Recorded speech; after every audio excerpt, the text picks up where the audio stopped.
एक सन की राजा हर रोज सुबह अपनी रानी को खड़ी कर उसकी नथ में से 100 तीर निकालता और पूछता, है कोई इस धरती पर मेरे जैसा और कोई भी वीर मर्द? रानी बेचारी कहती कि नहीं महाराज, आप जैसा वीर पुरुष और कोई नहीं। समय बीता। एक बार रानी की माँ रानी से मिलने आई। जब उसने रानी की हालत देखी तो उसकी आंखों में पानी आ गया। बोली, बेटी ये कैसी हालत बना रखी है, बिल्कुल सूखी लकड़ी के समान हो गई हो। तुम्हें कोई बीमारी है, कोई दुख दे रहा है, या फिर तुम्हें समय से रोटी नहीं मिल रही? आखिर बात क्या है? अब रानी कैसे अपनी माँ को अपना दुख बताती कि राजा हर रोज सुबह उसे खड़ी कर उसकी नथ में से 100 तीर निकालता है। हर तीर में उसका कलेजा बाहर आने को हो जाता है। अगर वो जरा सी भी हिली या राजा जरा सा भी चुका तो प्राण गए। पर जब माँ ने बार बार दबाव देकर रानी से पूछा, तब रानी बोली, क्या बताऊं माँ, किसी चीज की कोई कमी नहीं, अन्न का भंडार भरा हुआ है, पीने को अच्छा पानी है, तो फिर बात क्या है बेटी? माँ ने इस बार जब रानी का हाथ पकड़ अत्यंत रुदन स्वर में पूछा तो रानी टूट गई और अपनी वेदना प्रकट करते हुए कहा, माँ तुम्हारे जमाई राजा मेरी नाक की नथ में से 100 तीर निकालते हैं, जिससे मेरा हृदय थर थर कांपता है। मेरी तरफ आता हुआ हर तीर मुझे अपनी जिंदगी का आखिरी तीर प्रतीत होता है। यही बात मुझे हर समय अंदर ही अंदर खाए जाती है कि आज तेरा आखिरी दिन है, आज तेरा आखिरी दिन है। बस माँ, इसी चिंता के कारण कुछ भी खाना पीना मेरे हलक से नीचे नहीं उतरता। रानी की माँ ने हैरान होते हुए कहा, ये तुम क्या कह रही हो बेटी, ये कब हुआ? रानी बोली, माँ ये मत पूछो कब हुआ, ये पूछो कब नहीं हुआ। राजा हर रोज सुबह मुझे खड़ी करके सबसे पहले मेरी नथ में से 100 तीर निकालते हैं, उसके बाद ही अपना दिन शुरू करते हैं। बोली, कुछ बोलते भी हैं? रानी बोली, हाँ माँ कहते हैं। है इस धरती पर मेरे जैसा कोई और मर्द? रानी की माँ कुछ सोचते हुए बोली, बेटी चिंता मत कर, कल वो जब ऐसा पूछे तो कह देना, दुनिया में मर्द बहुत, घर नहीं तो बाहर बहुत, घर से बाहर निकलो शेर को स्वा शेर बहुत। इतना कह रानी की माँ अपनी बेटी से विदाई ले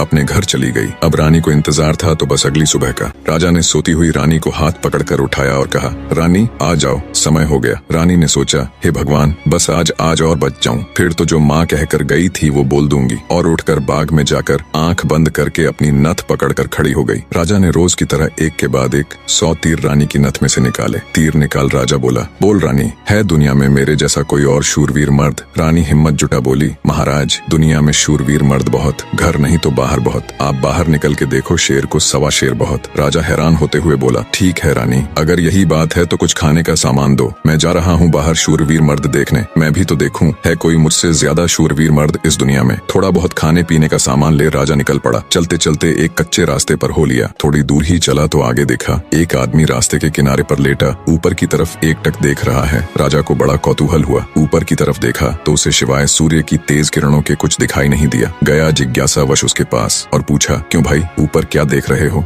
काणे आदमी ने कहा, इंद्र के अखाड़े में परियों का नाच हो रहा है, वो देख रहा हूँ। राजा ने एक बार फिर से ऊपर देखा पर उसे कुछ दिखाई न दिया तो उसका आश्चर्य बढ़ गया। काणे आदमी ने ऊपर की तरफ ध्यान लगाए लगाए राजा से पूछा, तुम कौन हो भाई और कहाँ जा रहे हो? राजा बोला, मैं मालवा का राजा उत्पल राज हूँ, मैं दुनिया में शूरवीर मर्द देखने जा रहा हूँ। काणे को बड़ा कौतुक हुआ। बोला, तो थोड़ी देर मेरी प्रतीक्षा करो भाई। नाचते नाचते एक परी की पाजेब टूट गई है, वो नीचे गिरने वाली है, बस उसको लेकर मैं भी तुम्हारे साथ शूरवीर मर्द देखने चलूंगा। कुछ ही देर में आकाश से छम की आवाज से एक पाजेब नीचे आ गिरी। काणे ने उसे उठाया और जेब में रख लिया और बोला, अब चलो भाई मर्द देखने। मर्द कैसे होते हैं मैं भी तो देखूं। राजा के आश्चर्य की कोई सीमा नहीं थी। उसका अहंकार तो यही नष्ट हो चुका था, उसकी हवाइयां उड़ चुकी थीं। सोचा कि तू तो रानी की नथ से तीर निकाल अपने आप को सबसे बड़ा मर्द समझता था, तेरे से ज्यादा तो ये काणा है। एक आंख से अंधा होते हुए भी इंद्र के अखाड़े में क्या हो रहा है देख लेता है। अब राजा और काणा आदमी दोनों एक साथ चल पड़े मर्द देखने। राजा और काणा आदमी अभी कुछ दूर ही चले थे। आगे एक नौजवान व्यक्ति धनुष बाण लिए किसी की प्रतीक्षा में बैठा था। राजा ने उससे भी पूछ लिया, क्यों भाई कैसे बैठे हो? व्यक्ति बोला, अपने दोस्त का इंतजार कर रहा हूँ। राजा बोला, कहाँ है तुम्हारा दोस्त? व्यक्ति बोला, मैंने 100 कोस पर तीर मारा है, उसे लेने के लिए गया है। इतना सुनना था कि राजा के पैरों नीचे से जमीन खिसक गई। कहानी को बीच में रोक आपकी जानकारी के लिए बता दूं, पुराने समय में दूरी मापने के लिए किलोमीटर या मीटर नहीं बल्कि तब के लोग कोसों के द्वारा ही दूरी को मापते थे। उस समय के एक कोस का मतलब आज के लगभग 3 किलोमीटर है। तो नौजवान व्यक्ति ने राजा और काणे आदमी से पूछा, तुम लोग कहाँ जा रहे हो? काणे ने कहा, मर्द देखने। उत्सुकतावश नौजवान ने कहा, तो भाई हम भी चलेंगे तुम्हारे साथ मर्द देखने, बस थोड़ा इंतजार करो, मेरा दोस्त अभी मेरा तीर लेकर आता ही होगा। राजा बोला, 100 कोस से आज ही थोड़े ना आ जाएगा, उसे तो कई दिन लगेंगे। नौजवान ने मुस्कुराते हुए कहा, नहीं मान्यवर, उसे 100 कोस से जाने और आने में सिर्फ 1 घंटा लगता है। थोड़ी ही देर में एक लंगड़ा व्यक्ति नौजवान के द्वारा छोड़ा हुआ तीर हाथ में लेकर आता है। अब राजा को काटो तो खून नहीं रानी की नथ में से तीर निकाल खुद को मर्द सूरमा समझने वाले राजा को अब एक से एक बड़े सूरमा टकरा रहे थे। वो जिस बिल में हाथ डाल रहा था वहीं से सांप फुफकारते हुए निकल रहे थे। एक काना आदमी जो एक आंख ना होते हुए भी इंद्र के अखाड़े में परियों का नाच देख रहा है। एक युवा पराक्रमी नौजवान 100 कोस तक तीर मार रहा है। एक अपाहिज लंगड़ा आदमी 100 कोस की दूरी सिर्फ 1 घंटे में नाप देता है। बोझिल कदमों के साथ राजा अब उन तीनों के साथ आगे चल पड़ता है। चलते चलते वे एक नगर में पहुंचे जहां एक राजा की लड़की का स्वयंवर चल रहा था। स्वयंवर की शर्त थी कि जो व्यक्ति 50 कोस से 2 घंटे में हंसता पान बोल सुपारी ला देगा उसी के साथ रानी का विवाह कर दिया जाएगा। चारों में से लंगड़ा ही इस काबिल था जो कोसों की दूरी मिनटों के हिसाब से तय कर सकता था। अंततः चारों की सलाह पर लंगड़ा व्यक्ति स्वयंवर की शर्त पूरी करने के लिए तैयार हो गया और शर्त अनुसार हंसता पान बोल सुपारी लाने के लिए चल पड़ा।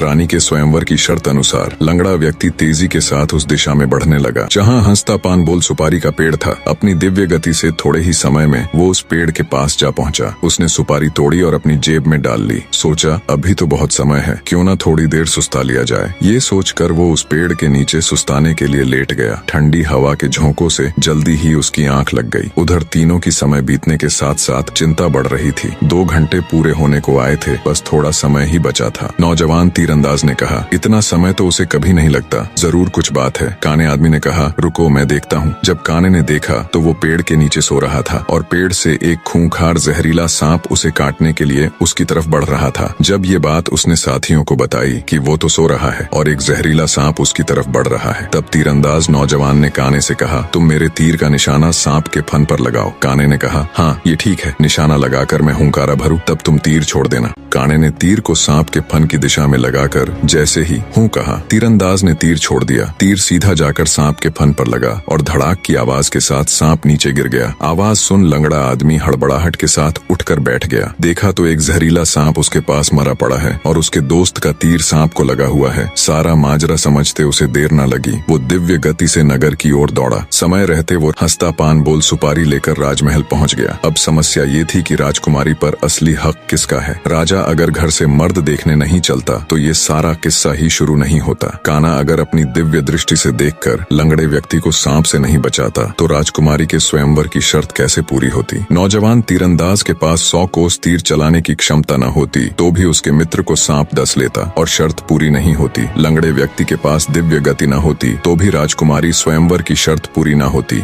राजकुमारी का पति कौन होगा? जब इसके ऊपर उनमें आपस में सलाह मशवरा हुआ तो राजा को ही चुना गया, क्योंकि ये सारी कहानी ही उससे शुरू हुई थी। पर राजा ने अपनी सारी बीती बात बता कहा, मैं पहले से ही शादीशुदा हूँ, इसलिए मैं राजकुमारी से शादी करूँ इसका सवाल ही पैदा नहीं होता। मैं तो तुम सबका शुक्रगुजार हूँ मेरा खोखला वहम तोड़ने के लिए। काने ने कहा, मैं तो इंद्र के अखाड़े में अपनी परियों के साथ ही खुश हूँ और वैसे भी मेरे दिन अब उस ऊपर वाले को याद करने के हैं। बारी आई युवा तीरंदाज की। उसने अपने मित्र से कहा, मित्र राजकुमारी के साथ तुम्हारा विवाह होना चाहिए, क्योंकि तुमने ही स्वयंवर की शर्त का सीधा पालन किया और राजमहल में शर्त अनुसार हंसता पान बोल सुपारी लेकर आए। इसलिए शर्त के दृष्टिकोण से देखें तो राजकुमारी पर तुम्हारा ही हक बनता है। तीरंदाज की बात सबको सही लगी और सबने सहर्ष सहमति जताई। लंगड़े व्यक्ति के साथ राजकुमारी का विवाह हो जाता है। सभी बहुत खुश थे। राजा सभी को अपने राज्य आने का निमंत्रण दे खुशी खुशी उनसे विदा लेते हैं। अपने मन में वो अब कभी रानी के साथ दुर्व्यवहार न करने की शपथ लेते हैं।